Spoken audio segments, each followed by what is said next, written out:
Okay. It's going to be harder for me to actually get them to publish it.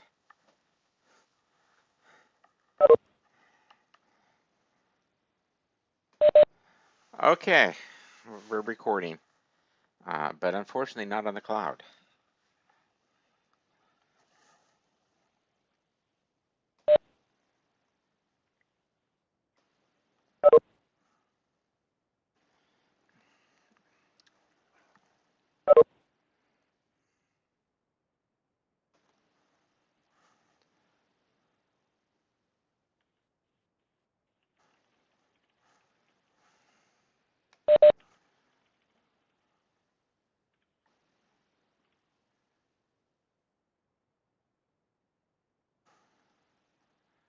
Did I lose audio?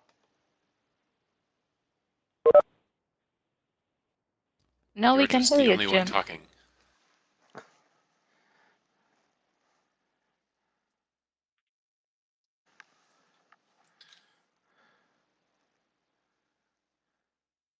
Should someone put the Etherpad link into a chat?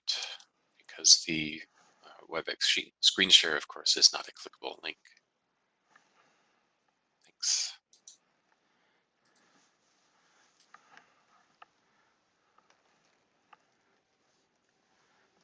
There, I put it in both of them.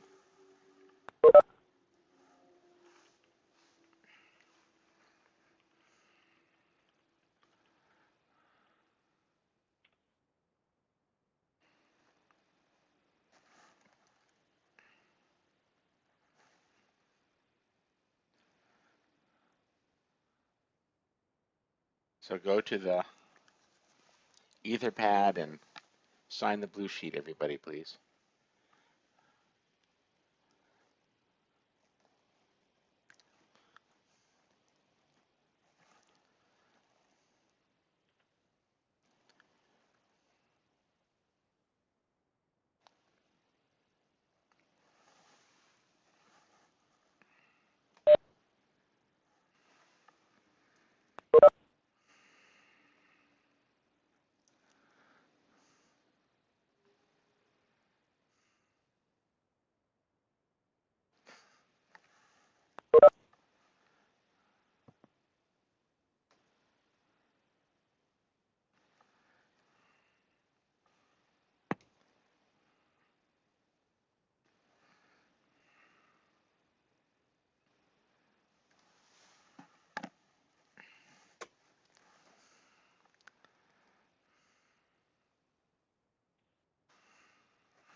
Nobody's speaking. We're I waiting will for say Daniel something in to. the audio stream so everyone knows that it is working.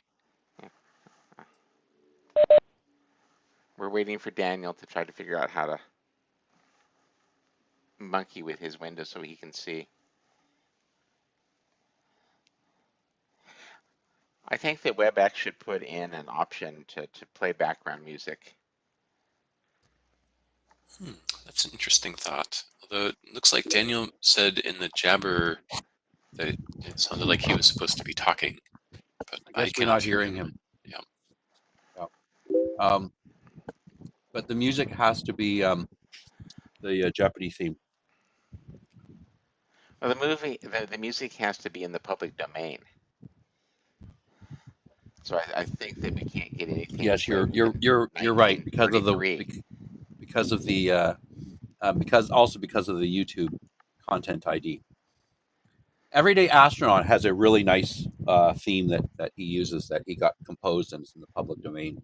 It's very cool. If you've never watched it, he's an awesome guy. So we have an Elena and Francesca Palombini. Coincidence? Nope. That's my sister. I was gonna say, like, did you bring? I'm trying to get new people to ATF, Michael. Yes, I understand that. I was gonna say, are we going into the family business?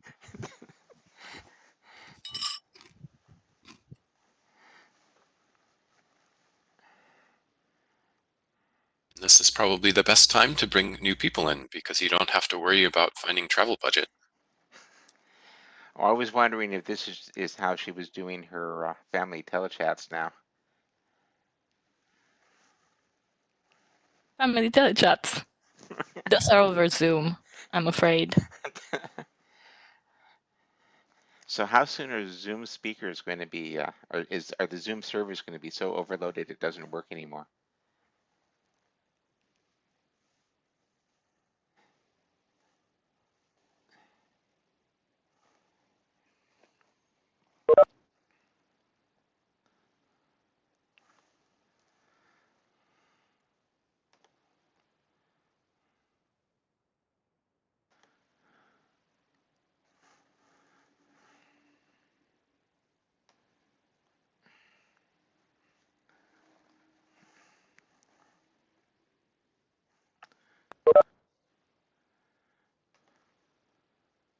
Apparently I lost my co-chair.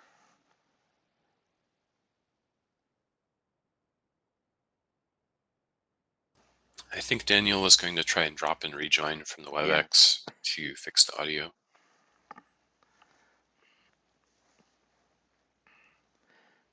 The last time I did, I found I could fix the audio without actually having to drop the whole thing. Yeah, typically you can just leave the audio and go back on the audio while still within the same WebEx session. Yeah. Sometimes it's the browser that's been disconnected from the audio. I don't think I've ever had that happen.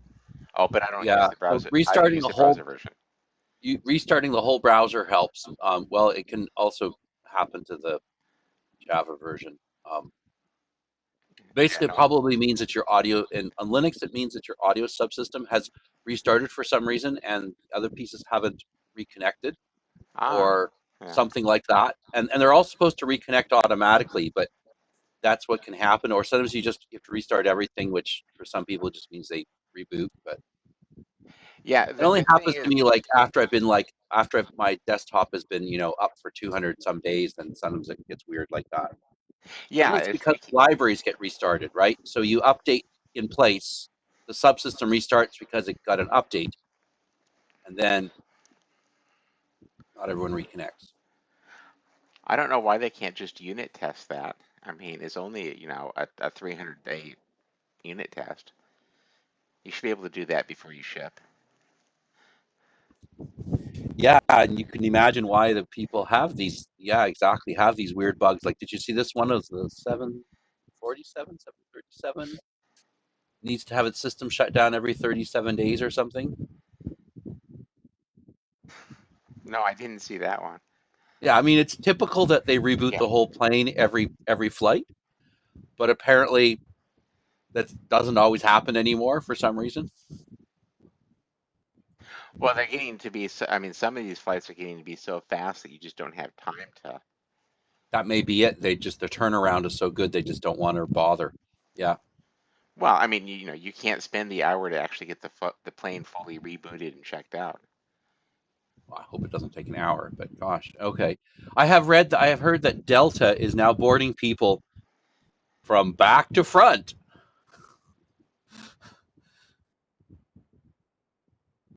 So I thought I saw a study that actually said that the way you should board people is window to aisle. mm-hmm. It's like every other row. Yeah, but it's and that's the right way if people don't have suitcases that they want to put in the overhead.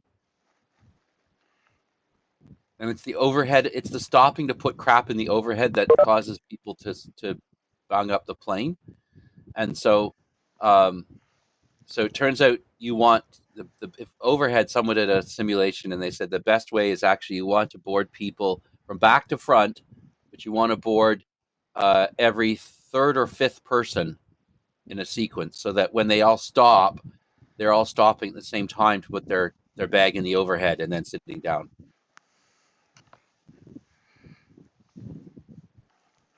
Daniel, you are muted.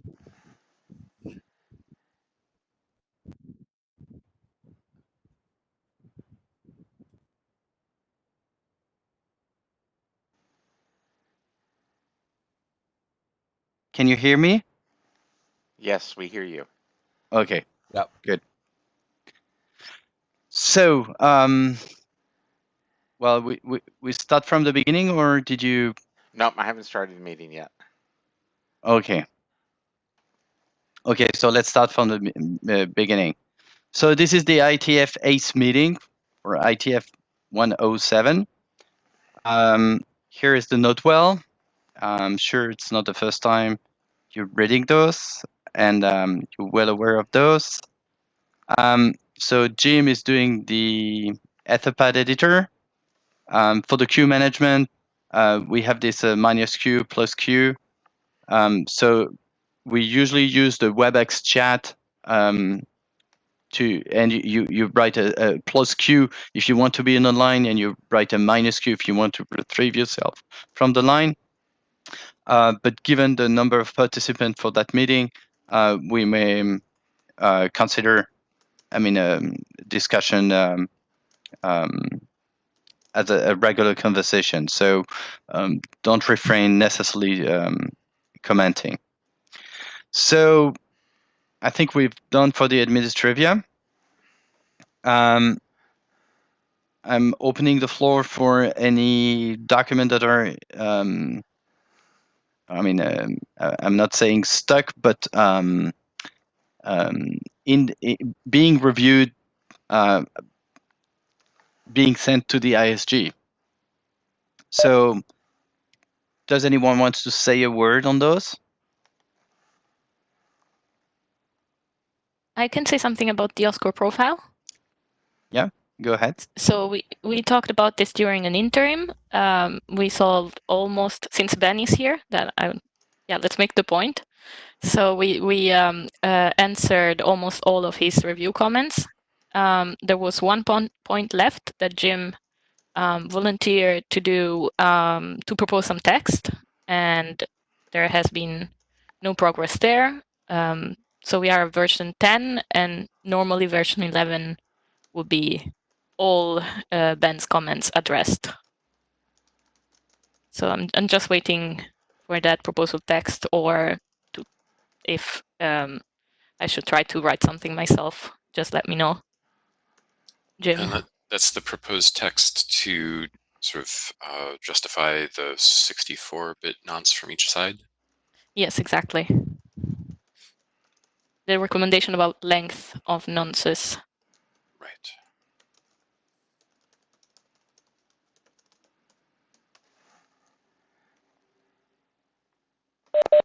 I forgot that I was supposed to do that. Great that I reminded you. That's the status update on that one. And I guess the DTLS profile was even explicitly listed on the agenda. The data tracker status has it listed as revised ID needed. Right. I do not. So you should have gotten a piece of email from the authors yesterday. Okay, I have been pretty slammed and am not fully caught up on email. and they have I see. a GitHub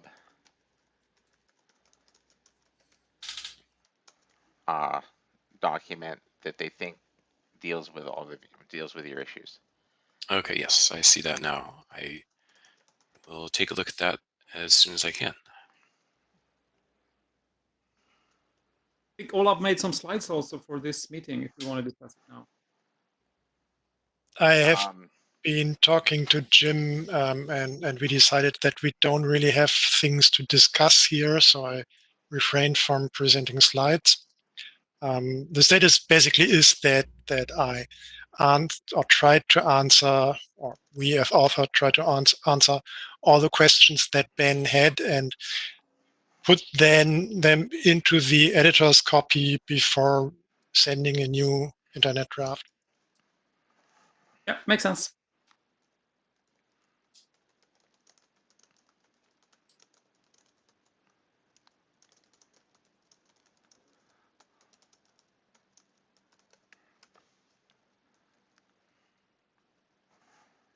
So basically, you're waiting for Ben to acknowledge the comments have been addressed. Yes. Yep. Yes, either to acknowledge or give advice how to change them. Any other points? I think anyone knows what to do next now?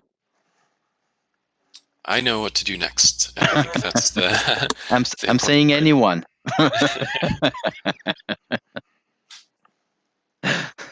So I mean, the situation is kind of clear, and everything is aligned. Or is there anything that needs to be clarified?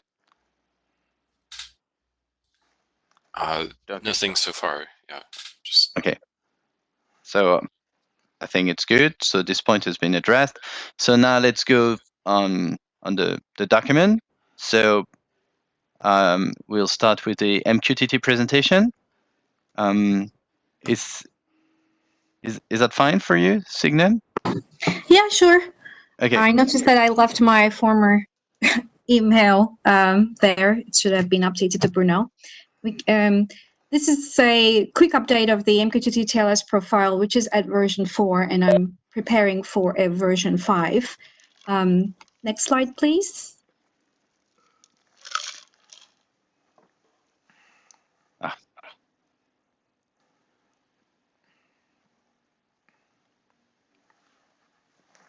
So version 4 addressed many of the issues that have been raised in the previous review rounds. There is a GitHub issue list there. I highlighted 2, which basically added more text than the others. The others were quickly addressable and based on the interim decisions. So I clarified the format of the AIS creation hints in the CONAC. This is supporting the AIS discovery for the Mqtt version 5 clients, and also clarified the format of the auth data so that it's parsable. And there were several other improvements and clarifications based on Jim's, Daniel's, and Hannes's comments. In the past auth interim, it was also clarified that this document does not rely on the auth pop key distribution, which was actually stopped working on. And Hannes, looking at the parameters draft and the core ACE draft, he concluded we can do pretty much everything defined in his previous draft for the HTTP and JSON case. So these are the main highlights that happened since the last interim. Next slide. I wanted to bring to your attention and kind of get a comment on some of the issues that still are remaining.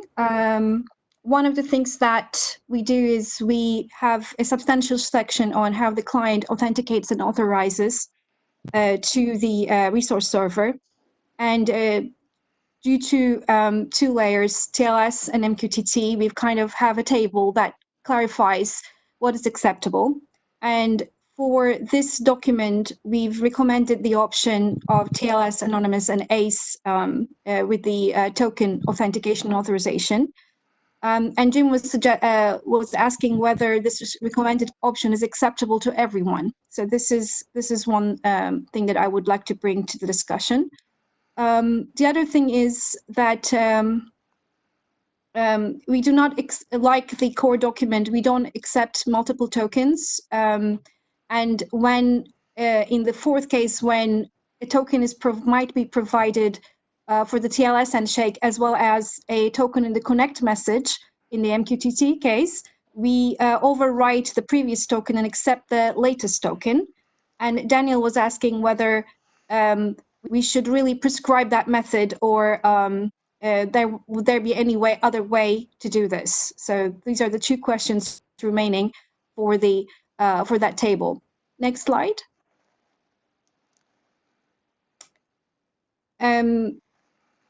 Looking at the MQTT version 5 authentication using the ACE MQTT layer and using ACE authentication, we've kind of, I just wanted to highlight that we've kind of followed the decision that was taken in the interim. And for the case of where the connect message carries the token, we do use channel binding, and we clarified the size of the label as well as the label name, TLS exporter label name. And then for the challenge-based authentication, we basically went with the 8-byte nonces provided by either side. And I understand there has been a discussion about it for the OSCO profile, and probably all that will apply to this one as well. One of the questions that Jim raised, this does not use channel binding, should it? And we were, I remember discussing that, given that the value that you get from the TLS exporter is going to be the same. Do you still want to use this in this case when the reauthentication is possible? And I think this is one thing that we would like to clarify, whether we use channel binding in the challenge response case as well. So that's the third question that I would like to bring to the workgroup discussion. And then the final slide.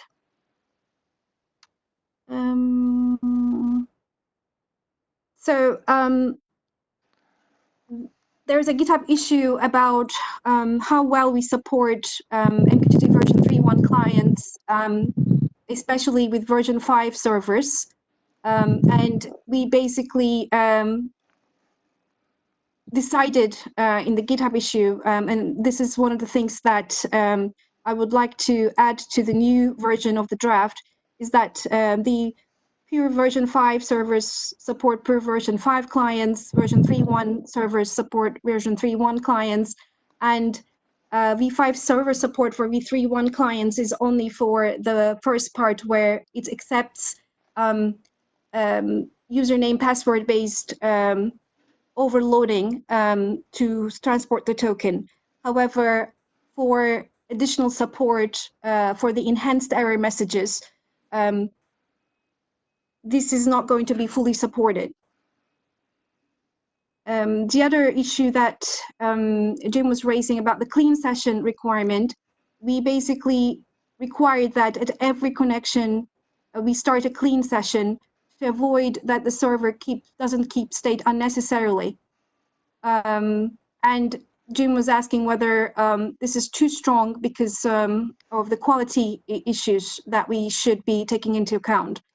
And one option would be to reduce that to should, and then give shoulds and musts on broker behavior about how they should treat the session state case. And that would include, for instance, binding the token into the session state that is kept by the server, have a maximum expiry set by the broker instead of the client, because in MQTT, client dictates how long is the session expiry is and how long the state must be kept at the resource server or the broker. So there should be a policy regarding capping that, and etc. So there are a few things that needs to be added if we drop down to should. And then the final comment about Hannes was, should we use broker in the terminology or say MQTT server? I also would like to hear work group opinion on that. And these are all the discussion points I have regarding this draft. And if we can get an answer to this, it would help me to prepare the version 5. So let's go back maybe to the first question. Here we had 2 questions, I think. Yes, one question was that recommended option, is it acceptable to the work group? So basically the recommended the recommendation is that to do the authentication by MQTT and passing the not token and connect. Yeah, as opposed to TLS. Yes, that was the case. But I've discussed with Jim that actually any of the options I'm ready to follow. It's just that it was good to present a recommended option, that there is a recommended option clarified. Though I don't feel too strongly for either case. I thought for the clients that do not want to do the outset info, that they need to pass the token before, the unknown ace option would be kind of a good recommendation.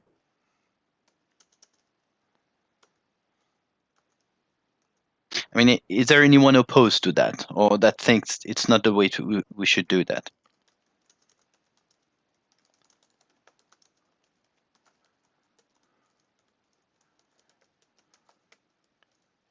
Are there any advantage to do authentication at the MQTT layer rather than TLS?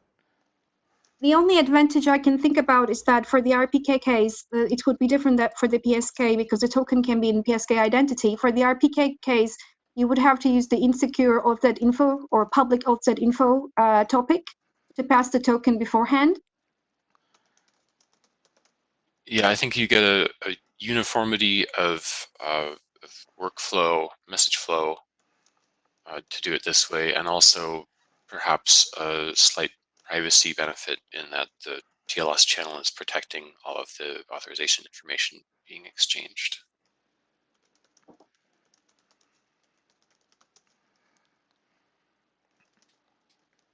So I'm hearing as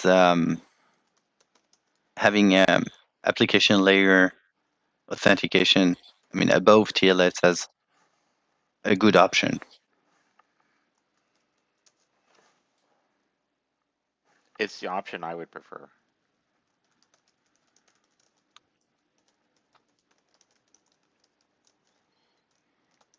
Yeah, so I mean, I'm hearing that no one is saying it's not the one we should not recommend, and given that we do not prevent the other ways. So I hope Signum is that. I mean, does it address? Sorry, I got cut out a bit before. So I keep the same. That's fine. I think that's a consensus here. Yeah. I'm hearing. And what I was saying is that in any case, I mean, you're not preventing the other to happen. So, I mean, I think it's decent. Okay. The second question I had here was about if we are in the over-authenticated case where a token has been provided and checked and validated, and then another token has been provided by the connect message of the MQTT. If these two tokens are different, of course, the validation has been done for both of them. We keep the last one. We don't do merging of permissions of what the different tokens say and etc. Is this an acceptable way of going?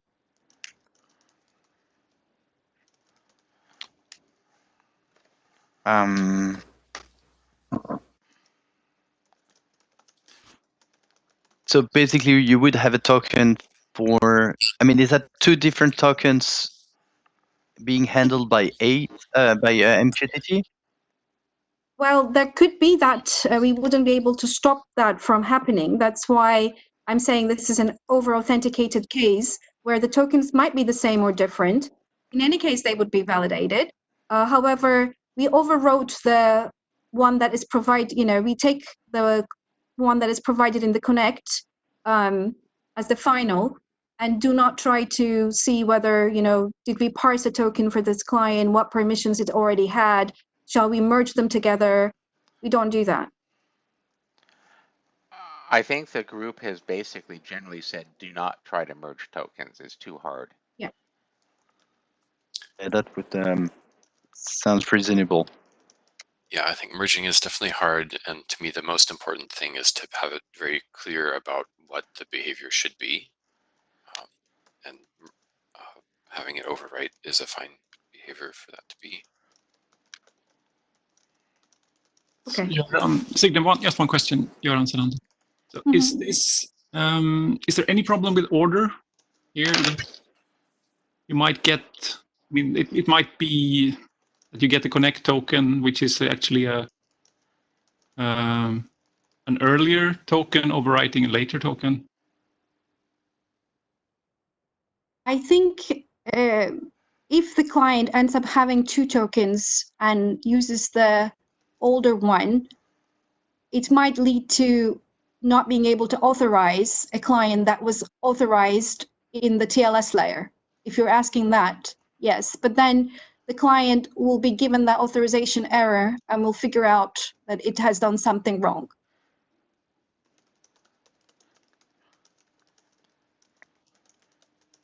Okay. If the two tokens, one is earlier and none of them have expired, but the older token has a reduced set of permission sets, and the client might end up operating in a reduced set of permissions. And then again, it will discover that by trying to publish to or subscribe to some topics and being rejected, and discover it again as an authorization error, and we'll have to figure out something about it again. Okay. Yes, and I'm maybe that's something. This relates to something we discussed before about order of whether you need to be able to understand what is the earliest, what is the latest token. I just wondered if from this particular procedure, that how do you acquire the tokens? Could it be that you acquire the token that you will use to connect before you acquire that used with TLS, or is that at least that in the right order? Goran, Goran, are you referring to the client acquiring the token or the server acquiring the token? I suppose both tokens come from the client, or am I misunderstanding something here? Well, the server will always get the TLS token before it gets the MQTT token. Yes. So that's a fixed order. Correct. But if the client gets the token in the reverse order, it would first post the latest token with the TLS handshake, and then the earlier token with the connect. It shouldn't. So we just say in the document that it shouldn't do that. It shouldn't try to do the last version, that last option. It is there for completeness, but we do not actually recommend that option to be selected. It's kind of over authenticating. It's in the case of the same token, it's like you're pushing the token in two different layers. In terms of different tokens, that's the part where I wanted to be more careful, and that's why I said, whatever you do, I'll accept the token, the last I hear, which is the resource server will get the token at the connect MQTT later than, of course, the TLS handshake. So it will just stick to what it knows latest from the client. So that's what I thought. And if client misused its tokens or did a behavior that kind of reduced its set of actions, then it will be reminded of that by authorization errors. Right. So I guess the answer to Göran's question is basically that it's a programming or a logic error in the client to even attempt to do that. So we shouldn't worry too much about the negative consequences if the client does something silly. Okay, thanks.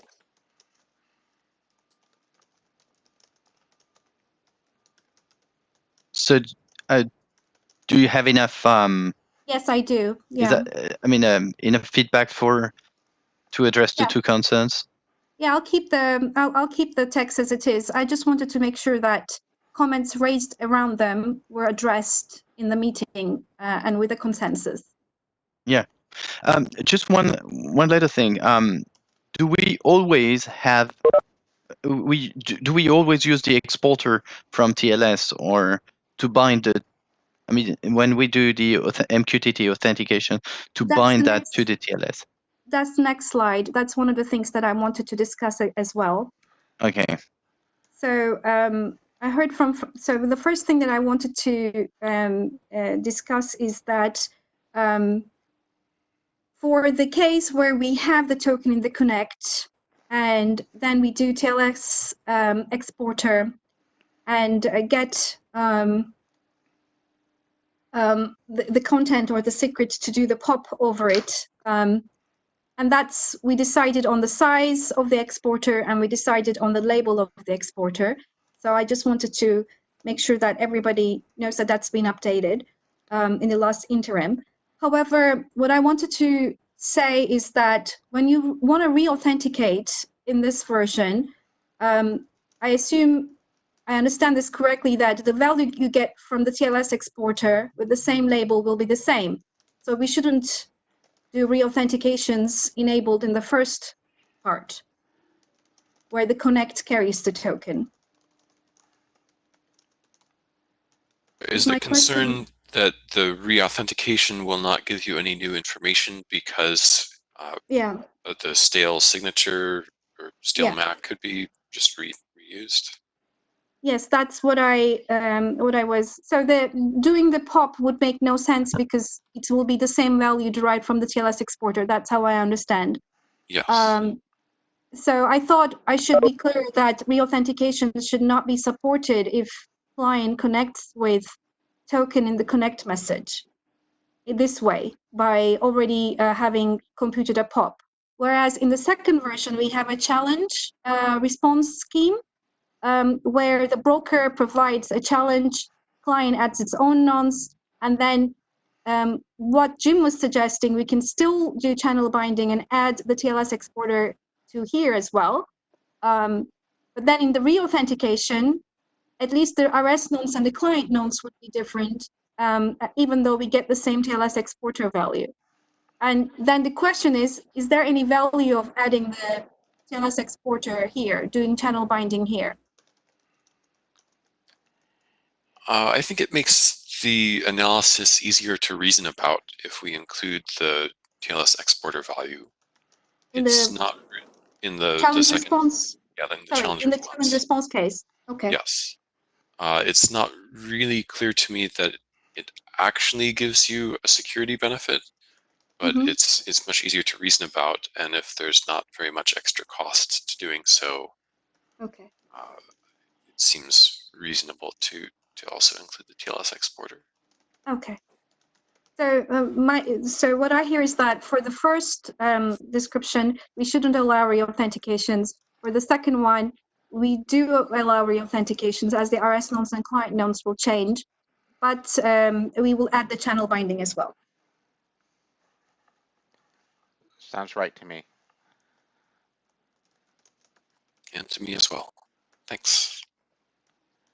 I'm fine with that, but what is unclear to me is why not having the exporter could still. How do we do the binding without the exporter? We don't. We didn't. Okay. We said we wouldn't. Yeah. There wouldn't be any. And then we were asking whether we are okay with that or not. And Jim was saying it would be still good to do a challenge in the pop over the triplets rather than two. Okay, but then my question to Ben is what did you have in mind when you say you're not sure it adds some security? Well, so if both sides are contributing a nonce and both nonces are input to the signature or the MAC, and the verification checks that the nonces match, then that gives you pretty strong agreement that the two parties are well, that both sides think that the communicating parties are the same communicating parties.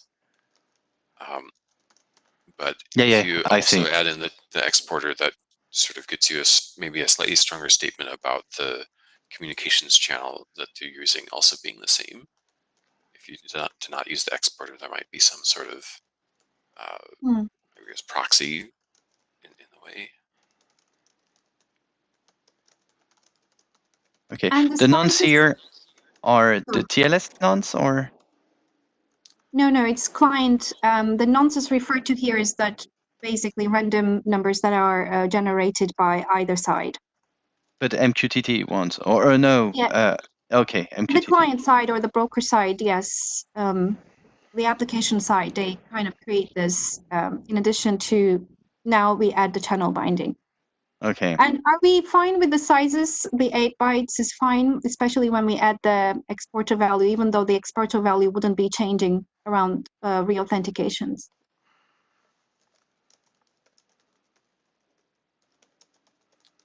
I think we should proceed as on the assumption that the 8 bytes are fine. Okay. In light of what Jim has agreed to provide for the DTLS document. Okay. Okay. So I also like it better when we have the exporter.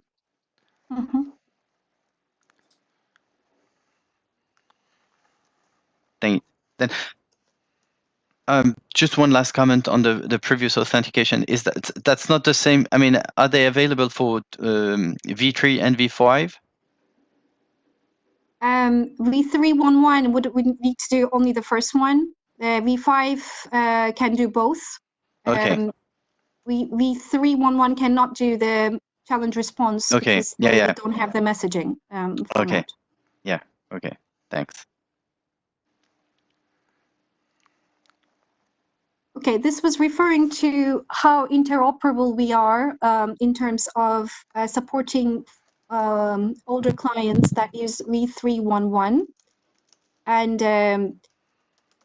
at the moment, what we describe is that V5 servers can also implement the authentication method supported or that can be used by V311, which is basically overloading the username password fields to pass the token to the resource server or the broker. They could support this, but then V5 does more in terms of returning error messages that do not exist in V311.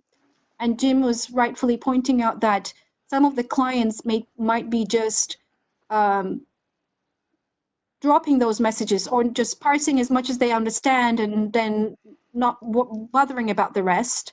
Or silently, these things might be read and not communicated to the client. And these are important issues because the behavior would be that, for instance, for a publication acknowledgement, the server would send a PubAC, but it would have an authorization error. The V3.1 client can understand this as a PubAC, publication acknowledgement, not realizing that its message is not relayed to the clients that are subscribing to that topic. So it will be like a silent drop of a message at the broker side. And we kind of think that the language around how much interoperability is supported should be strengthened. So that's, if I interpreted our discussion correctly, Jim. Yeah, it's. I mean, I think we should basically say don't do that. If you're a V3.1 client, you really need to rewrite to V5. But I think we should acknowledge that it could happen and the V3.1 client's going to be lost. Again, the security is not in the sense that if you're not authorized, your messages are not relayed. It's just that the clients will have a confusing period thinking that their messages are going through when they're not, for instance, if they are not supporting the enhanced error messages. So that's why we were clarifying very clearly, tell us you're a version 3.1 client. In that case, we can, the version 3.1 servers would disconnect these clients directly, abruptly, basically, if an authorization error happens. If the v5 server knows that it's dealing with a v3.1 client, it might also choose that method. It might choose not to send enhanced error messages, but dropping those clients. That's another way to deal with them. I think if we're going, go ahead.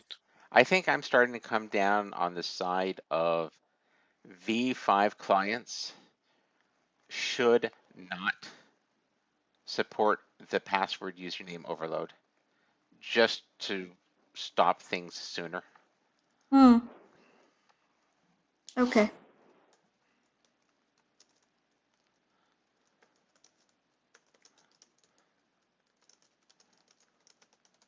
Yes, okay. And then the risk broker side could be dual stack. They would deal with v5, v3.1 clients separately. Yes, and that's included in the initial connect message, which version you want to talk. Yeah. Right, and so that would definitely mean that the dual stack server would provide the 3.1 compatible or the 3.1 behavior to the 3.1 clients. Indeed.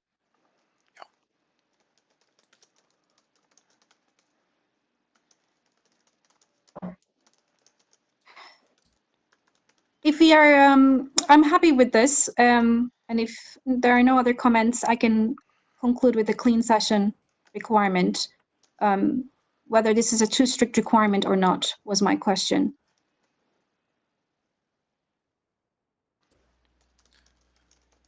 So, I mean, I think that having the clean session requirement makes it easier for us to write a complete and accurate specification. Indeed. And it possibly makes the implementation simpler. So it was not clear to me what the benefits were of allowing the server to keep state. Does that provide some efficiency gains in some cases? Yes, it provides you efficiency gains. If a client is trying to get a quality of service that says things are guaranteed to be delivered, it can disconnect, reconnect an hour later, and find out if its messages were really delivered. It doesn't have to keep the session up the entire time.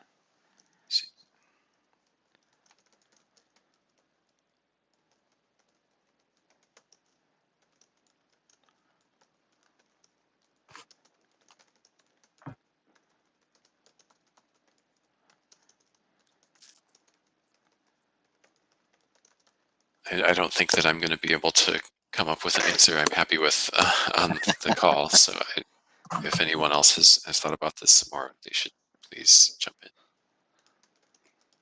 At the moment, all we do is we accept the trade-off. But if there is a better way to, so my alternative suggestion would be say should, but then give a bit more direction to the implementation, providers, saying that they should have token information also stored at the session state, being able to bind information from the client from the previous session, and do not accept the max expiry, session expiry from the client if it's too high, because that could be misused.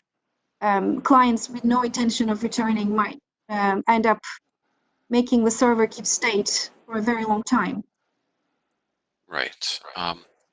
Do we have a way where we could have this document keep the strong, the must statement, but leave the possibility of some future extension that would allow the other behavior, possibly negotiated in the protocol or possibly just by pre-configured agreements.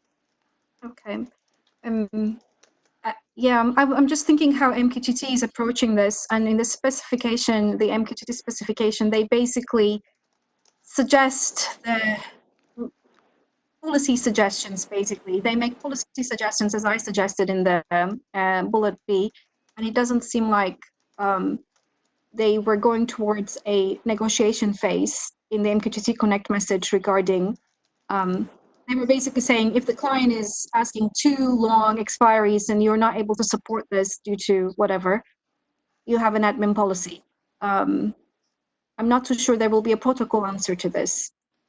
Okay, yeah, so there's not likely to be a negotiation in the protocol for it.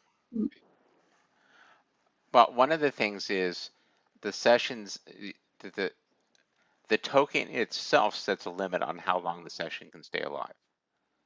That's true.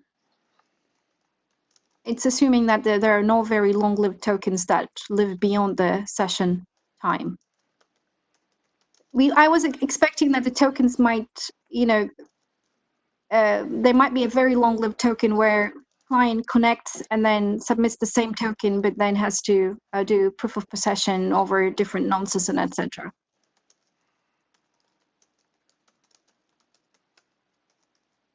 I was thinking that the tokens may outlive the sessions.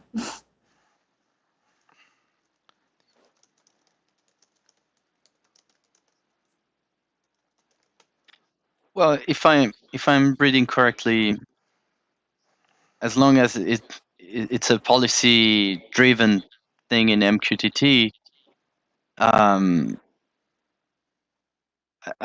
think even we enforce the policy or we leave it to the clients with some maybe interoperability issues.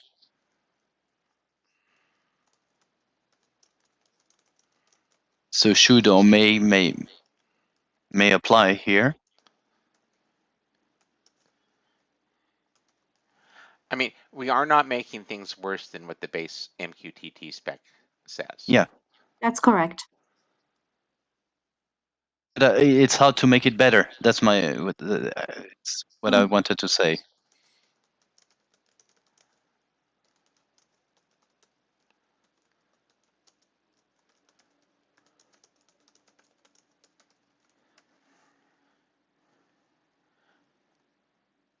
My preference would be to drop it to a should. Okay. I'm also feeling warmer towards should as well. I thinking must may be too strong for clients that have efficiency concerns.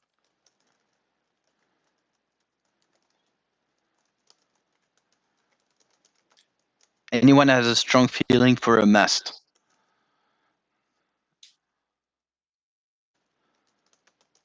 So I think should could be considered. Okay. My final comment is regarding terminology. I kept using the word broker because that's the most understood word for MQTT server in practice. But I'm open to switching to MQTT server if people don't like broker. Francesca here. I do agree with broker rather than switching to server. I think that's clear. And with the work on the PubSub, it to me makes more sense to keep broker. Okay. I mean, I don't know. I don't remember now if you have some in the terminology about. Yes, this. I do. Yeah, we do define broker. It's just that Hannes was pointing out that the specification of MQTT says it's MQTT server and doesn't use the broker. But in practice, people understand broker as the MQTT server. So. And if there is something in the terminology section, then it's yeah.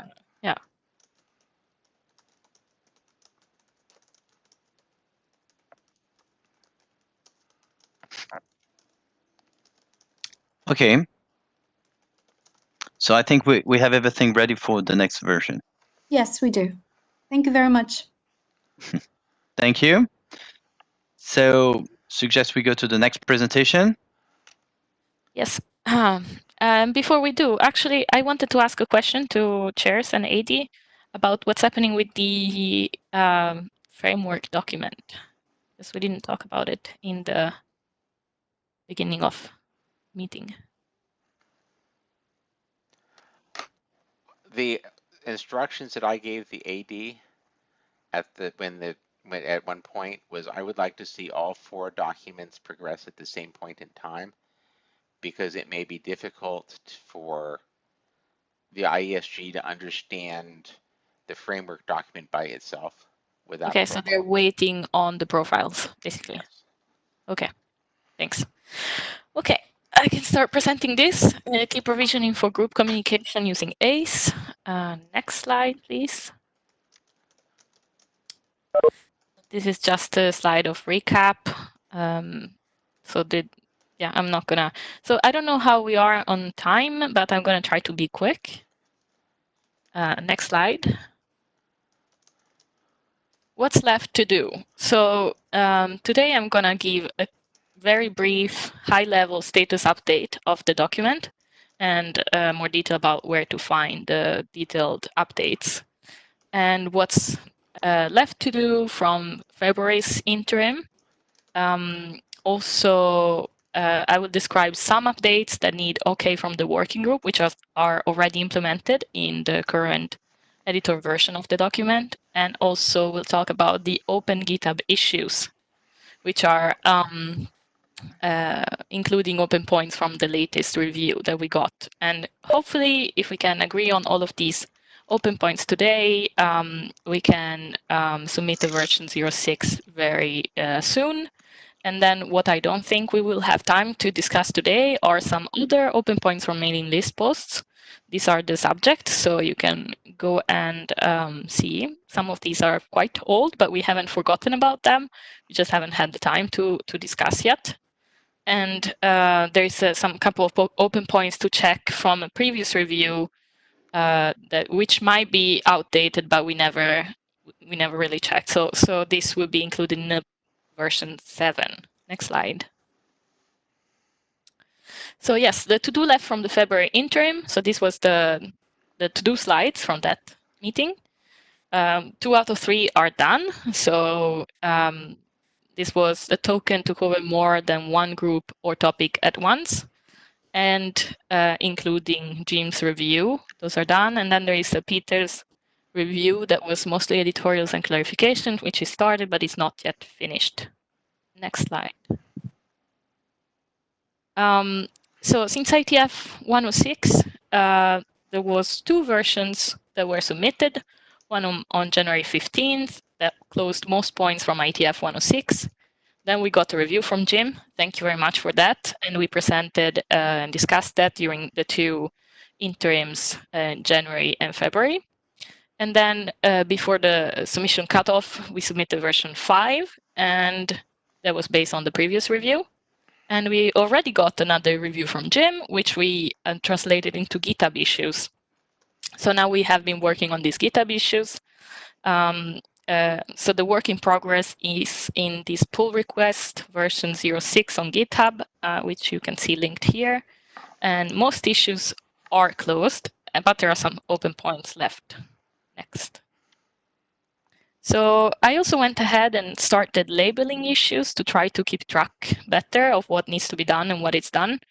So I labeled in green editor done and working group review request to mean that I think I have addressed the comment, or we have addressed the comments, and please shout or comment or do something to say that no, this does not address your comment. And if we don't see anything happening after some days, we will close it.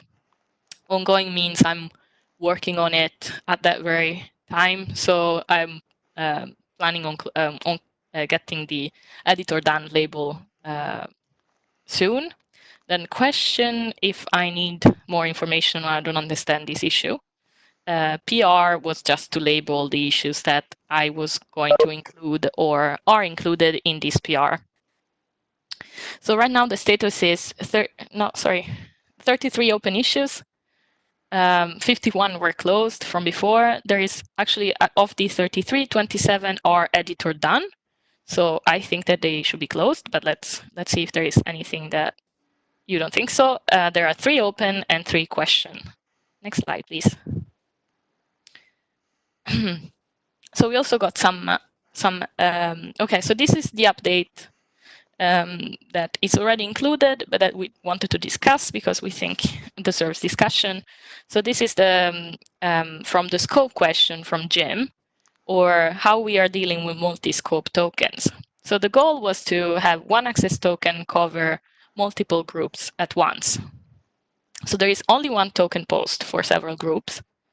The access token response will include this sign info parameter, which is an array of sign info. So this sign info entry includes information about what signing algorithm and parameters are to be used in that group. So before we had just this, when we had just one token per group, then we had only one of these sign info parameter. Now we have an array of them. And also for the scope, we have an array of scopes, what we had before for scope. So there was a group identifier and roles. So a node can join several groups if they use the same public key encoding and signing algorithm. And that would be done with one token post followed by several joining exchanges. So if you just go quickly to the next slide, we'll have to go back, but. So this is what would happen. A client would send this token post to the KDC for 2 groups, and he would get one response with the token, and then he would use this token twice at the same KDC to join 2 different groups. If you can go back one slide. So there is something that is more worrying, is that the same, so we have these KDC nonce that is used as an input, one of the input, there is also a client nonce, to the signature for the client to prove possession of its private key. And if we do it this way, then the same KDC nonce is used to join each different group. Also, I wanted to note that the ASCII Group Commons Core does it differently. So the KDC nonce in that case is used only once, and then it based the next nonces on the existing security association between the client and the KDC. So if you go to the next slide, so you can see basically I tried to show that KDC nonce is only one that is sent in the token response, and then the signature of the joining response is covers, or the input to that signature is the KDC nonce and the client nonce. So opinions on that?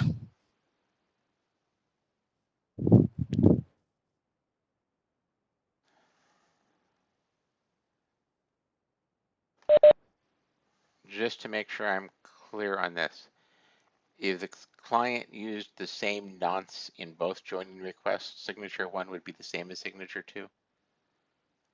No, because yes, sorry. If the client uses the same client nonce, yes.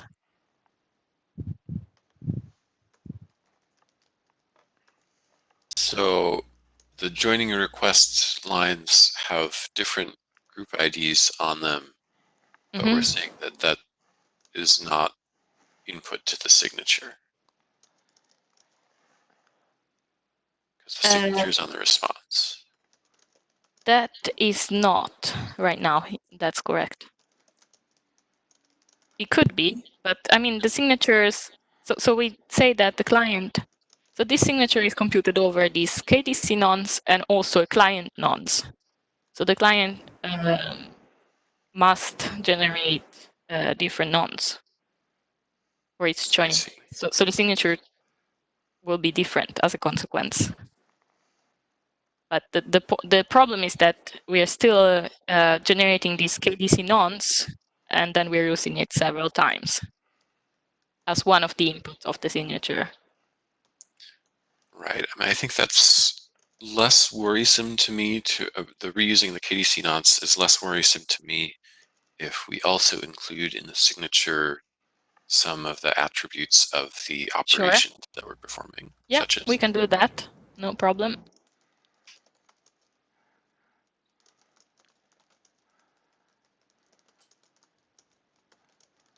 Otherwise, if this doesn't create big red flags, we could keep it in, and then, as I said, the application profiles might define sorry might define another way to do this. And the question I have is why do you do it differently in OS Core?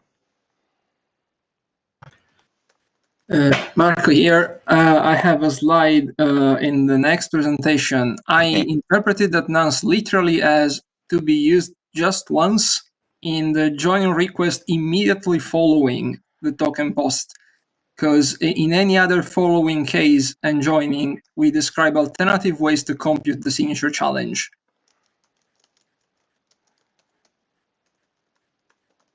I mean, that's a valid point. If we should align, if we even need to do that, but maybe let's take that discussion during the next presentation. Okay. If that's fine. So what I hear is we keep it as it is, and we include also the group identifier in the signature computation. Then, of course, if I think somehow we need some. I mean, some kind of randomness also. I think. The nonces are okay. Yeah, both the KDC nonce. No, the other one. By the KDC You have for sure the client nonce and the client nonce. Okay. That is different in the two groups. Yes. Even if you rejoin a same group, it's a new join request. You can produce a new one. So you have always some freshness around. Okay. But if there is no more comments, I think, of course, we can continue this discussion by mail if people need to think a bit more about this. I think we can move to next.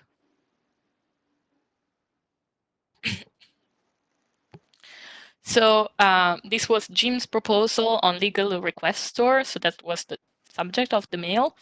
So the goal was that the role is to be propagated along with the signature public key for each node from the KDC to the server during the joining process. And this was just so that a client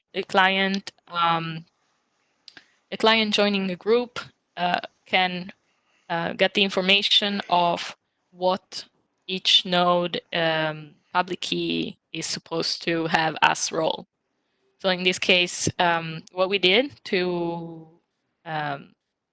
solve this was to add this peer roles parameter. So before we have pub keys parameter, so this is all sent from the KDC to the joining node.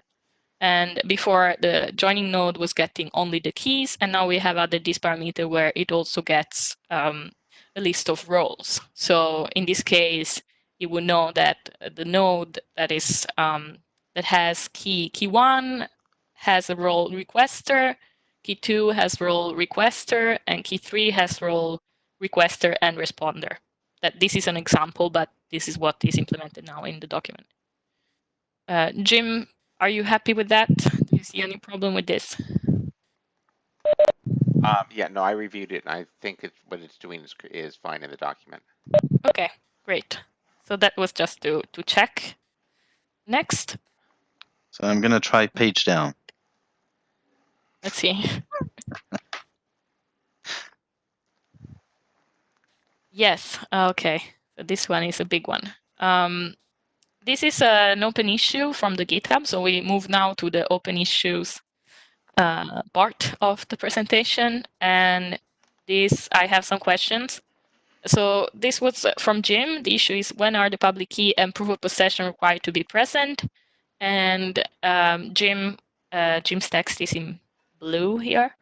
And Jim wanted to, I think he wanted to add some text about like explicitly stating when public key and proof of possession are supposed to be present in the different requests.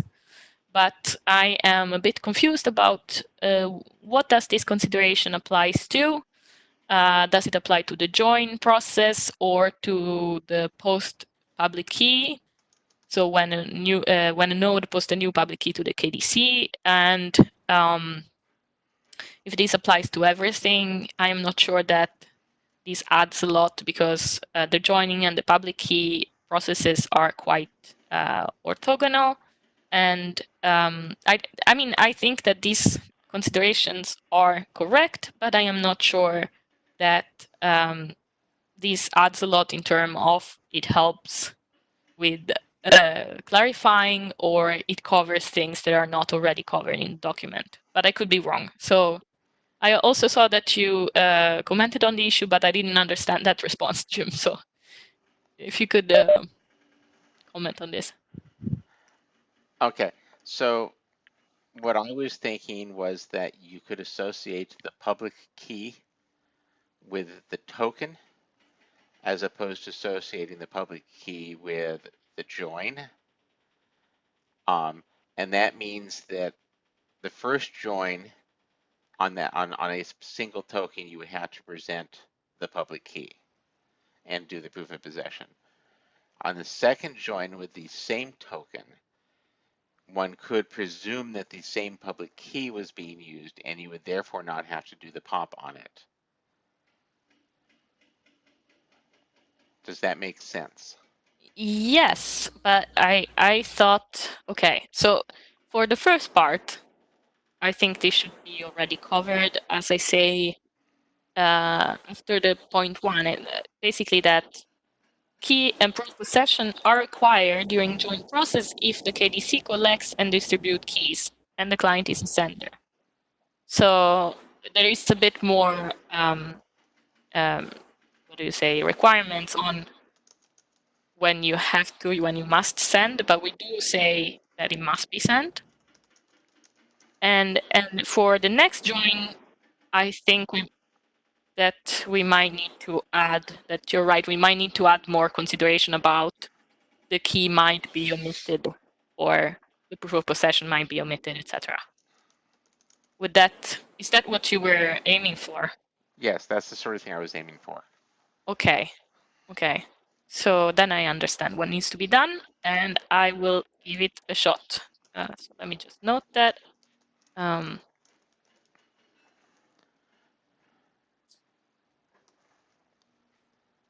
Okay. And when you say next join, that would be when you say next join, that would be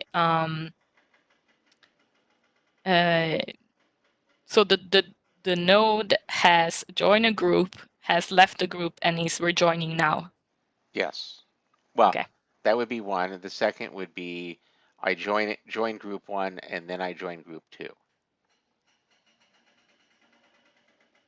Okay, okay. So it also covers joining two different groups at the same KDC. Yes.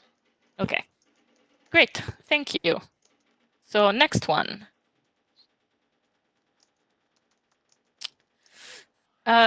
Issue 83, section. So this section was the post to public key, group rekeying if a public key is replaced. And your comment, Jim, was if a public key is replaced, does this constitute a reason that a key rollover is going to be required? And the answer, I wrote, the answer is not necessarily, but nothing stops the KDC to do a key rollover if it wants.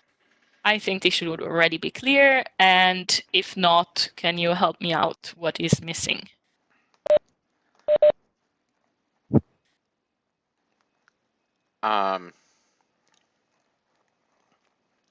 If I'm a client and I say I'm switching from public key 1 to public key 2, should my client, and I tell the KDC that, Should my client now be able to send a group message signed with public key 1? Yes. Sorry, public key 2. No, 1. Yes. Public key 1. 1.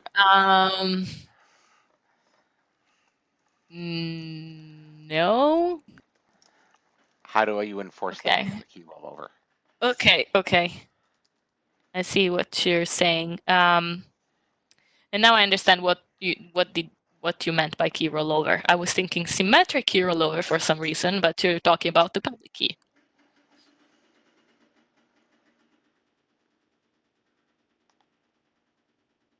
Okay. Just one clarification. So, do you mandate to have one public key, or at some point, I mean, for the key rollover, you will probably have 2 keys, and you may for some time sign with the 2 keys. No, we mandate one public key right now. That's what we say in the document. But we cannot have 2. The new key would override the first one. The problem is telling the other group members.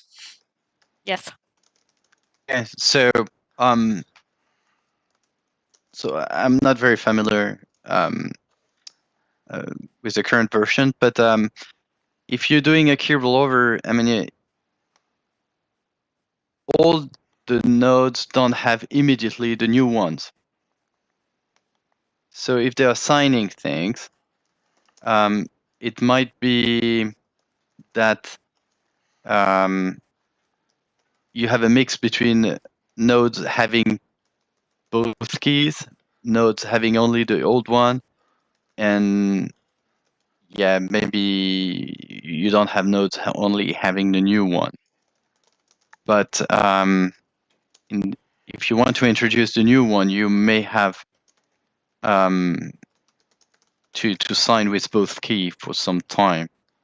Yeah, this is not something that we really thought about. I mean, we thought about when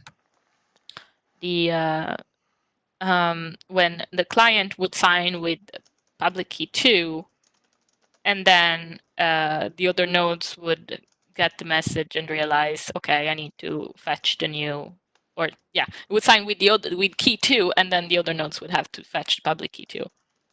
I'm wondering if this is like, why would a client update its own public key and then use use the first key? If the key got compromised. Assume all clients are evil. So if the other recipients see the message signed in key 2 and have to go fetch it, then the other clients could know that once they fetch key 2, they should disregard key 1. But we don't necessarily have reliable delivery for all messages to the group, to all recipients. So that if we said once the client sends a new key, it also has to send a message signed in that key along with it as the signal to everybody to sort of refresh the key. Yeah. That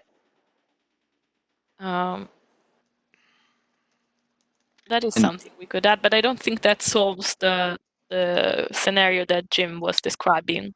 I agree. I don't think that's it. That's a good point. I don't really know what we want to do. Now I understand the problem, so thank you for that. Do you have proposal, Jim, or? Well, if you force a key rollover. That would be your proposal. That would be my proposal. Okay. Jim, do you mean of the overall symmetric key material too? No. Yes. He's talking about the. No, also I mean symmetric. No, I mean do a symmetric key rollover. So you basically move the epoch forward one. That's the only way I can see to make sure that all of the group members take the update. Okay. How does that prevent the client to still use the first signature key? Because if you go look and find the public key at that point, it's not going to work. There's all sorts of possible refreshes of public keys that need to happen on a key rollover. All right.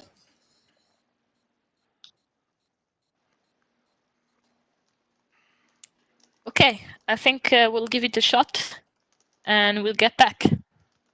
Just another comment. If changing a key generates a key rollover,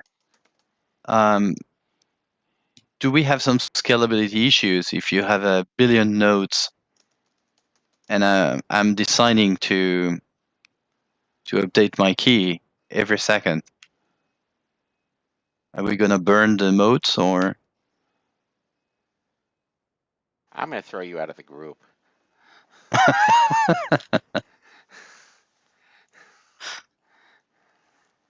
I think the KDC would be rejecting malicious behavior like that.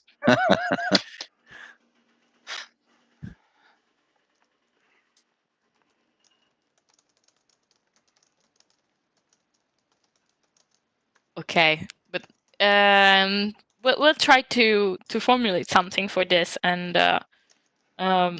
yes, please watch the GitHub issues for. We're having, I think, to keep the discussion focused on this. We'll have them in the GitHub. So next slide.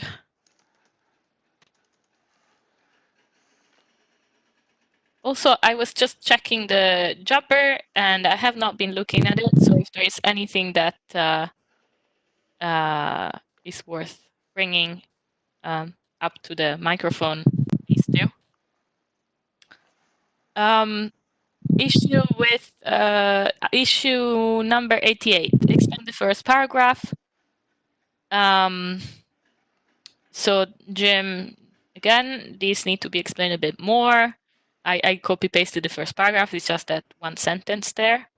When a client receives a message from a sender for the first time, it needs to have a mechanism in place to avoid replay, for example, Appendix B2 of OSCORE. And you're saying this needs to be explained a bit more.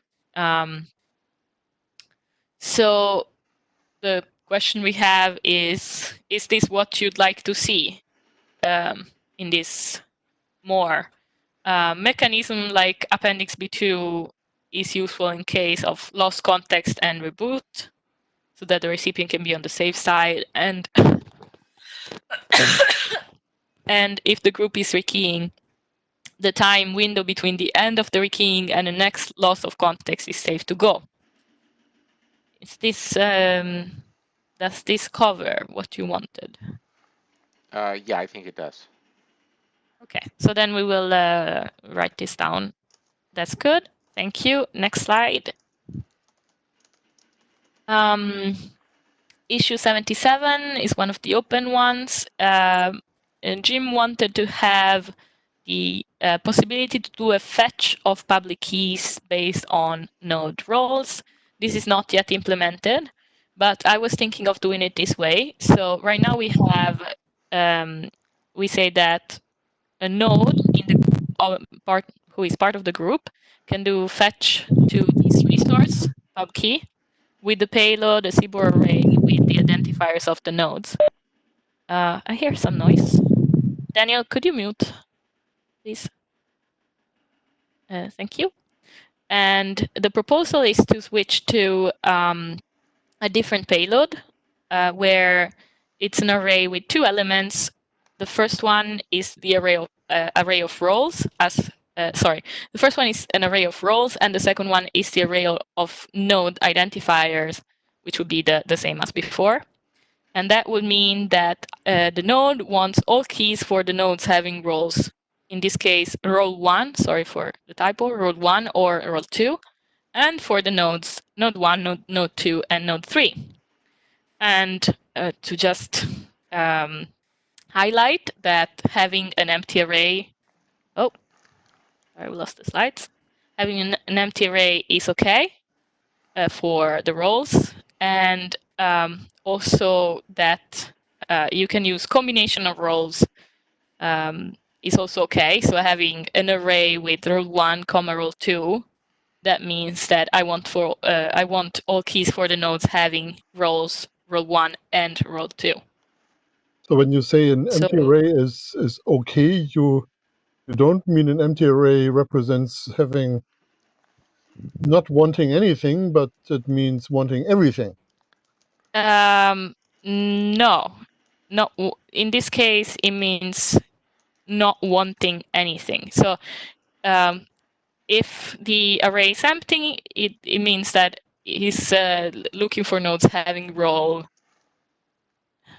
no role defined. So it's not going to ask depending on roles. That's what it means. Oh, yeah, I see where I misunderstood you. I thought you were making a cross product of roles and nodes, but it's just two different domains. Okay, thank you. Yeah.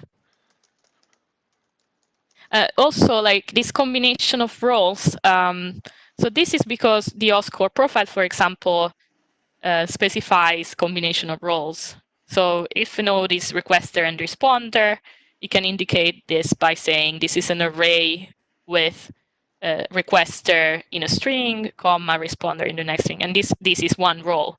But if a different profile, say Mqtt or something else, wants to define the combined role as without using CBOR as one element with like one string with a plus in the middle or something like that, that's also fine.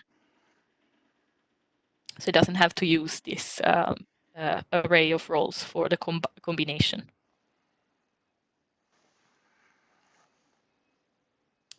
So this is my proposal, and if there is no objection, I will go ahead and implement this. Sounds good, Jim? It seems complicated, but I didn't actually bother thinking about how to solve it. I just wanted it solved. So okay, that looks good.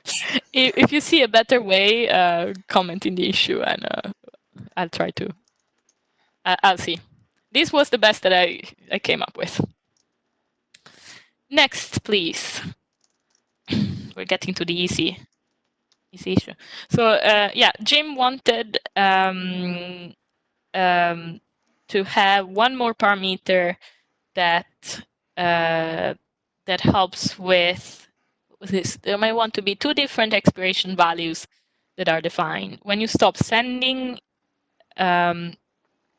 using the key material, and when you stop receiving using the key material. And these values will need to be contingent on a key revocation event, and delta could be set up as a new group parameter. So Jim wants a delta parameter with the default value set by, I guess, the application profile. This is easy to add, and I still just haven't gotten to it yet. I just wanted to ask what is contingent on a key revocation event? What does that mean? Well, if somebody revokes the keys, then you don't you can't use it for verification anymore.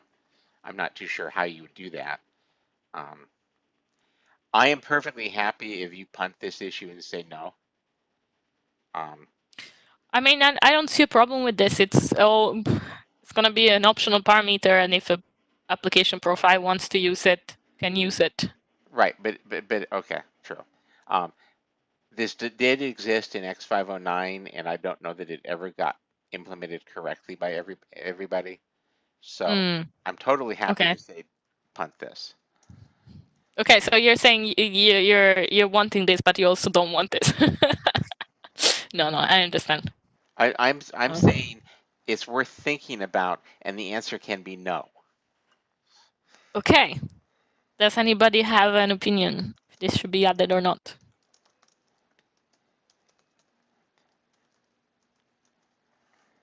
Well, my opinion would be that having something like this may make it much more palatable to actually do a key rollover. So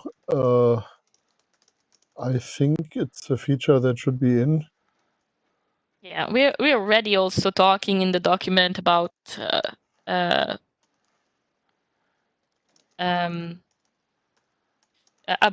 fact that nodes can keep using the key material for a while.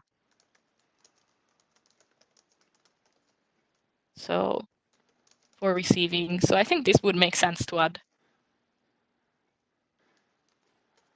I remember that we added a similar mechanism in RFC 6282, which is a completely different thing where we are sending compression contexts, and we want to make sure that an old context has time to time out, so people have time to get the new one. Mm-hmm. And this would be a similar situation. Yeah. Okay, so but I'll go ahead and implement this, and if anything comes up and people are strongly against, then it's easy to revert back.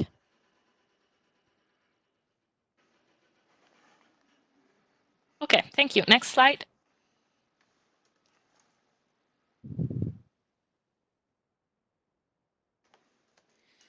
Issue 90, unmet encoding in JSON.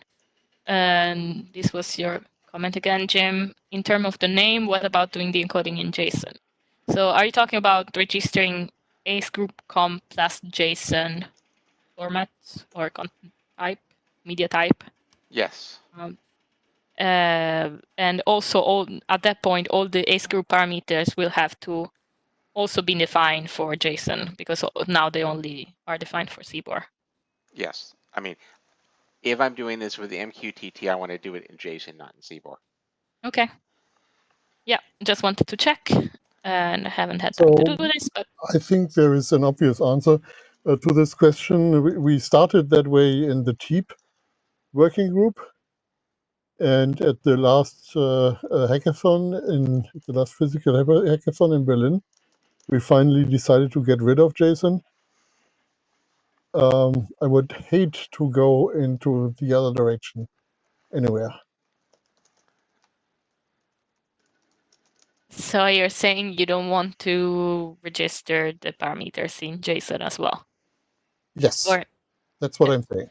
so this would not be a huge difference, because it just adds one column for the parameters to say this is the name in JSON.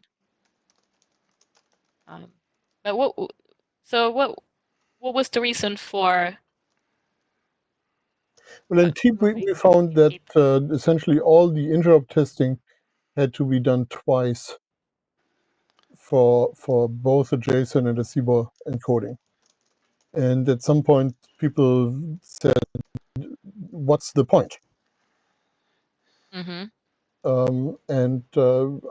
I think I agree with that position. It's putting in a choice makes a lot of sense if there's actually benefit from that, but I don't see the benefit.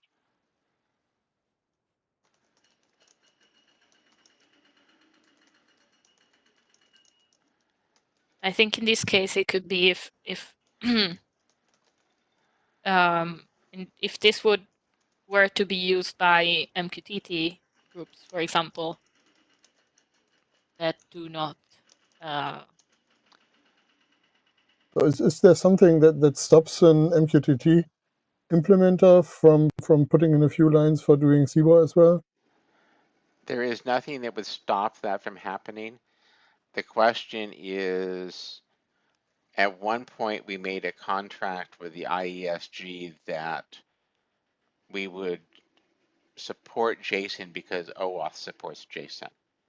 And the question is, can we break that contract? Well, that was for ACE though, and this part where we define new parameters is for the two message exchange that happen after the ACE exchange. I do agree that, I mean, to make it consistent with the first part with ACE, it will make sense to say, if you're using CBOR, keep using CBOR, and if you're using JSON, keep using JSON. There is this contamination effect where just because some part of the system is handling material in one encoding, you suddenly have to implement it everywhere else because that stuff might be leaking over to your side. So it's really expensive do this kind of thing, and I would prefer not to create choices where there's no need for one. I think what we said in the OSCOR profile is this profile. For example, this is an example. This profile uses CoAP and CBOR, but this can be adapted with JSON if you prefer so. Ben, do you want to weigh If in you're on using this? that. Ben, can you weigh in? I don't have a particularly strong opinion yet, unfortunately. I might need to think about it some more. Do you see a problem if we just decide to go CBOR only with the IESG? I would be willing to send that to the IESG. No guarantees about what kind of reception it will get. Thank you. Okay, so I don't implement this issue. Yes. Good. Next slide. I think we're almost done.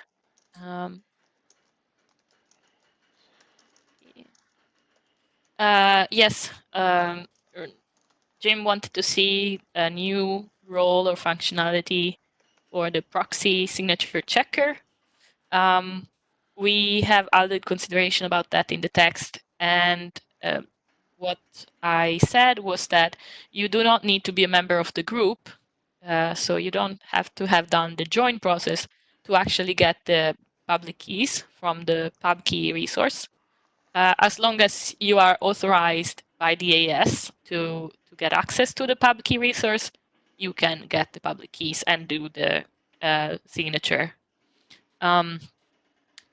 Application profiles can still define roles for those, and I think the ACE Keyboard Chroma score does. Is that okay, or do you want something more, Jim? That's probably fine. Okay. So next slide.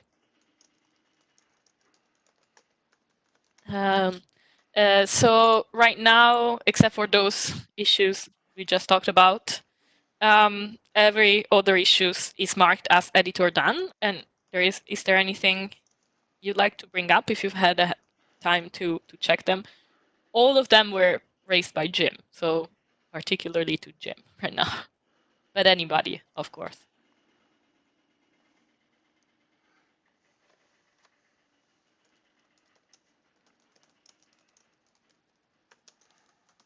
I also saw that you commented on 2 issues that you said were not fixed. Yeah, everything else is fine. Yeah, and I gave another shot on to these 2 before the meeting, so you probably didn't see that yet. But we can continue offline in that case. Yep. So I just need your okay on these 2 that I just fixed. Everything else is fine. Okay, next slide. We are basically done. Yes, last slide. My plan, I think that was, yeah, the plan forward was to get okay for all of the editor done issues, include the issues above, as we said, merge the PR, submit version 06, and then after that, we will work on the rest of the points that were in the previous slide. And if we could have an interim about this, just to speed up the process, that would be great. And then submit version 07, and unless Jim comes up with another very extensive review, no, unless there are more comments, we think this should be basically done. Okay, sounds like a plan. Great, So, thank you. Next presentation.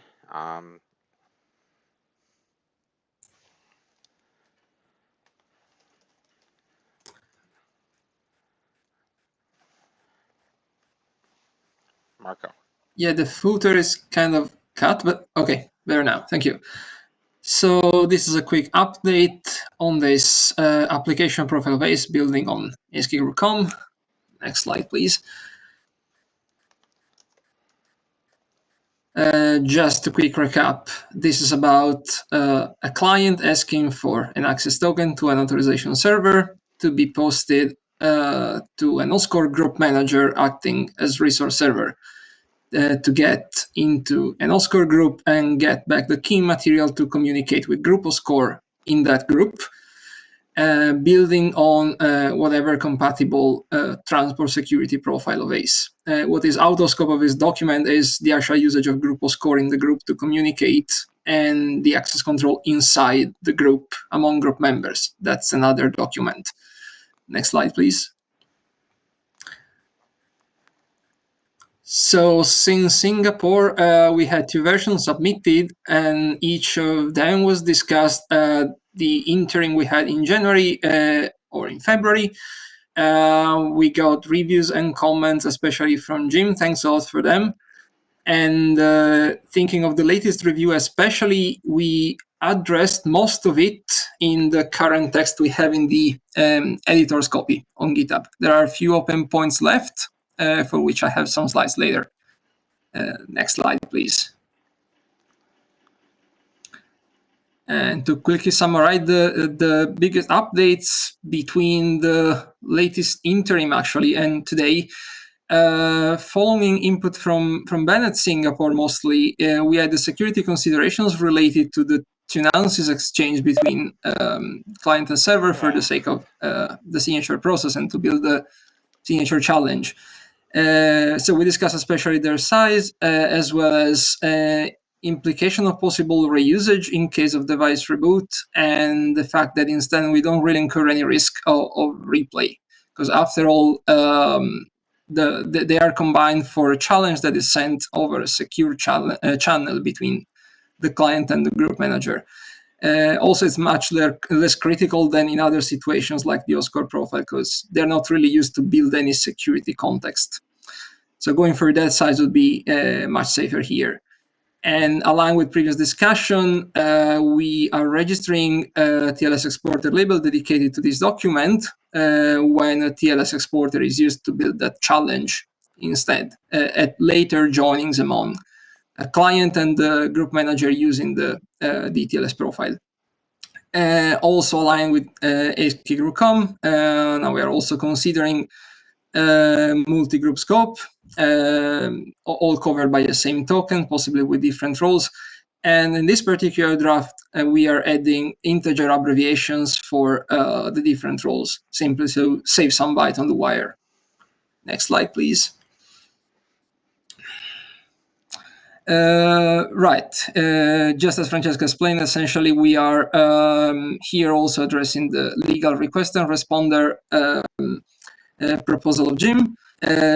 We are detailing a bit more, considering in details of this document, the provisioning of an updated public key from a current group member at the group manager.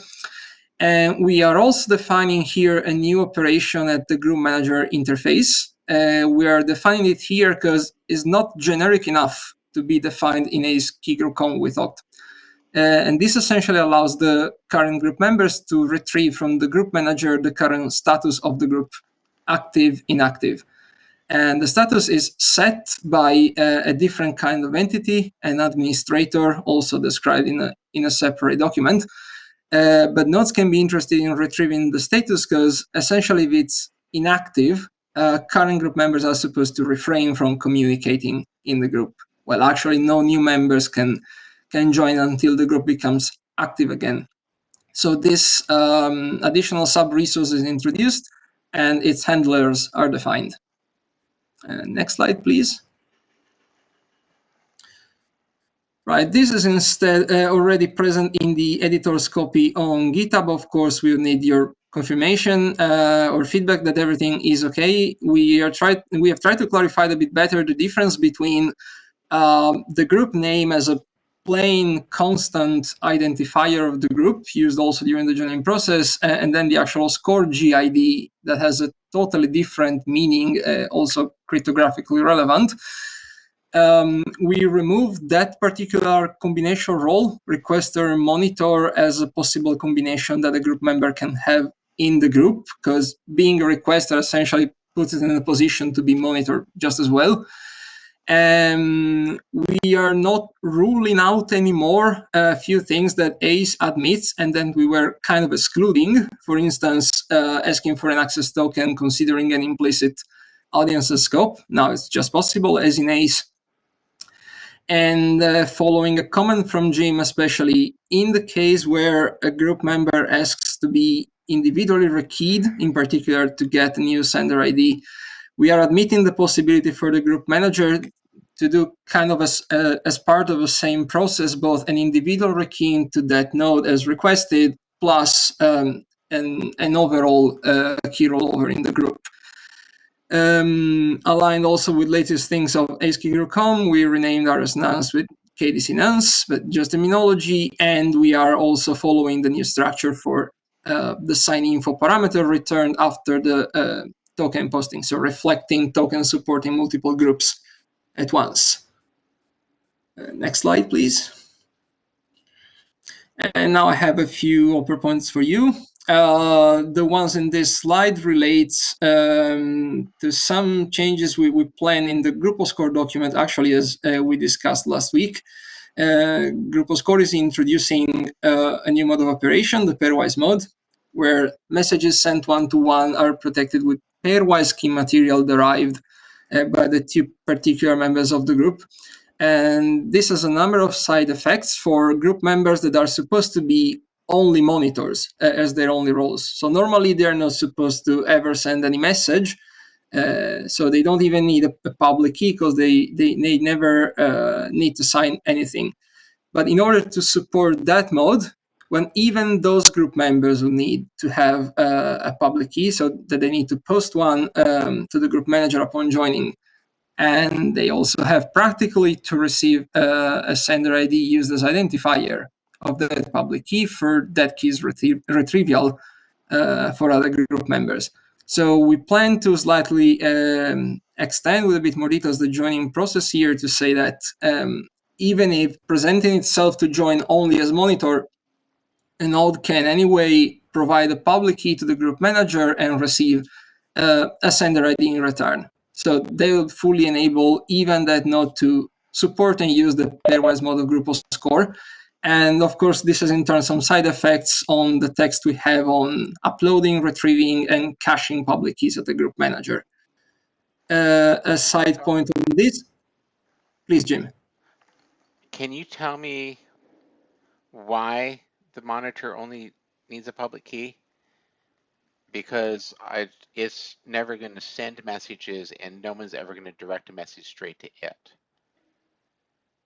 You have cases where a requester sends or wants to send a one-to-one message to that monitor. And for the monitor to being able to process the message if protected with a pairwise mode, there must be a public key of that monitor involved in building that pairwise key of the pairwise mode.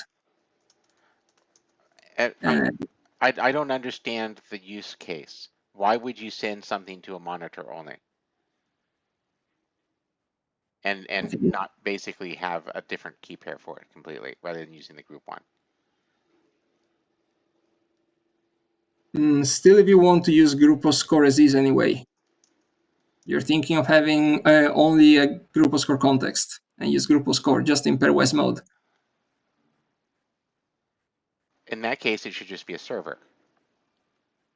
Sorry, say it again. In that case, it should.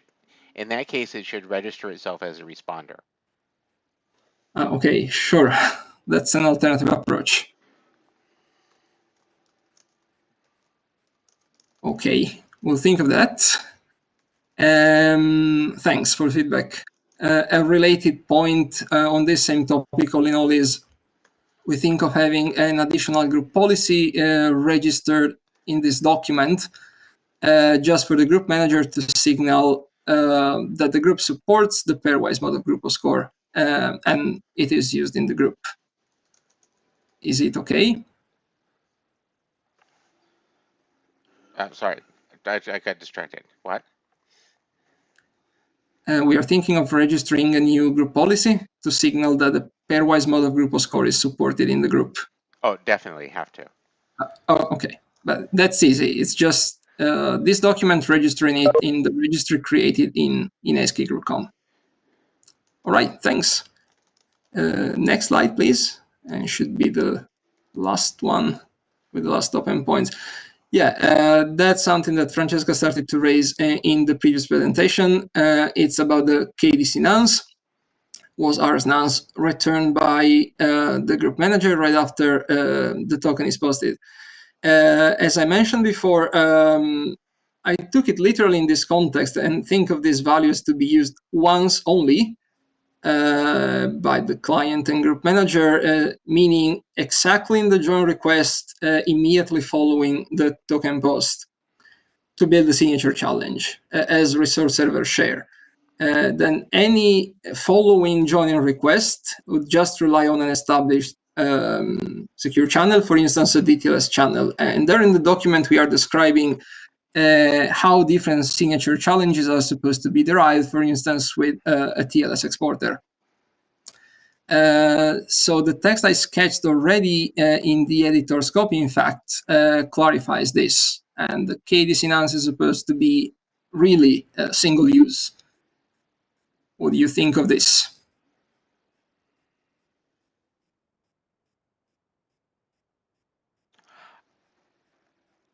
I tend to think that anything that's labeled nonce is single use myself.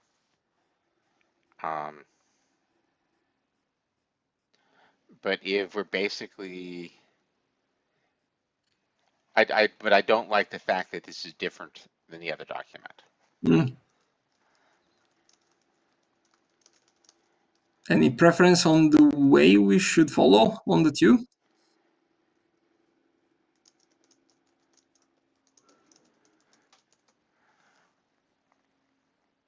No. But I thought you just said that you preferred that anything called nonce is only used once. That sounds like a preference. I'm perfectly willing to call it something other than nonce.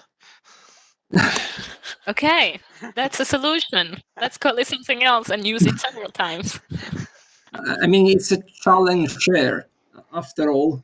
And we just to clarify better, it's lifetime. The one case that worries me about this is if the client forgets the nonce, then you need to be able to deal with that case. But it's possible that could just be dealt with by the client reposting the token. Yes. That works for sure. Yeah, but it needs some consideration, so we would add some text about that for sure. But what about the alternative methods that we described then, like the one based on the TLS exporter for producing a challenge? When relationships between client and group manager are well mature and they can rely on their secure channel. Yeah, no, I mean, that works fine for me. I don't have any problems with that. We don't want two methods. I'm less happy with the OSCORE one because it is not session specific. It involves the master secret, I think. That's not session specific. That is, in the first case, you know that is tied to the channel. In the second case, there might be the ability to reuse it. I'm not sure.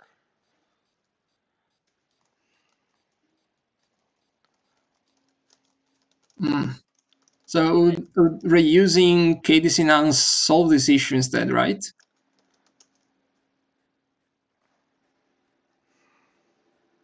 No. because you can still use that same KDC nonce over multiple sessions. Right. So if the client is a good guy, you post the token again. But if it doesn't, yeah, I'm not too sure it's solvable unless you actually do a new challenge response.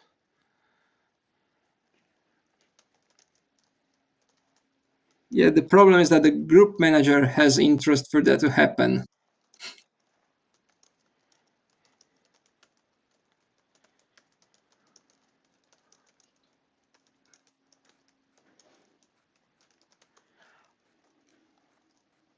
I'm perfectly willing to let things ride with reusing that same KDC nonce value and see if people later down the road complain. I think it's likely to get a complaint. Mm. We will rename it anyway. But are you saying so removing this like the mechanism in the OSCORE document or in the ACE key group common score document to derive a different nonce? Like they would be aligned. Is that what you're saying? Aligning them would be my preference Mine too. because it makes Yes. less code that I have to write. Not having a fresh challenge makes me think that that might be cause flags, may have flags raised down the line. If the client is honest, it will be fresh overall because of the client nonce. Remember what I said earlier, clients are evil. Yeah, right. So, so I wouldn't expect that. The group manager will not remember that. So we are back to square one. When you sorry, just a question. When you say you're going to name it, is it like you're going to call it something like a ticket that it gets from the group manager, or Yes. how is renaming solving the issue? It doesn't solve the issue, but you wouldn't be using nonce. If you call it challenge rather than nonce, it doesn't have the use only once nomenclature. It's a share of a challenge. And just to clarify, so it is supposed to be reusable for any joining at any group under that same token.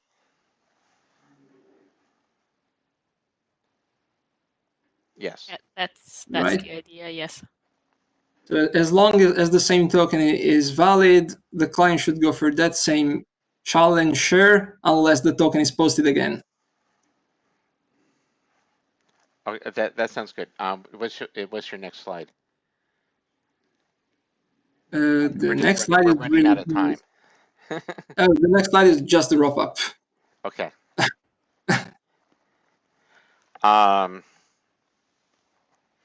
So just because we're running out of time, so the next meeting will be on the,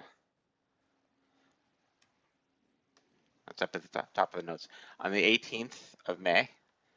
I would like this to focus on the group OSCORE stuff. So I mean, if the MQTT people, if MQTT does have some specific issues we need to deal with, we'll deal with them. But let's focus on these two documents, that the two group. Yes. Agreed. I think with the input I've got from this meeting, I should be good to go with version 5, and there shouldn't be too many things to raise from MQTT side anyway. Okay. Thank you everybody for coming and participating. We appreciate it, and we will see you in a month, except for the ones that we see tomorrow. Thank you. Bye-bye. Thank you. Bye. Thank you. Bye-bye. Bye-bye.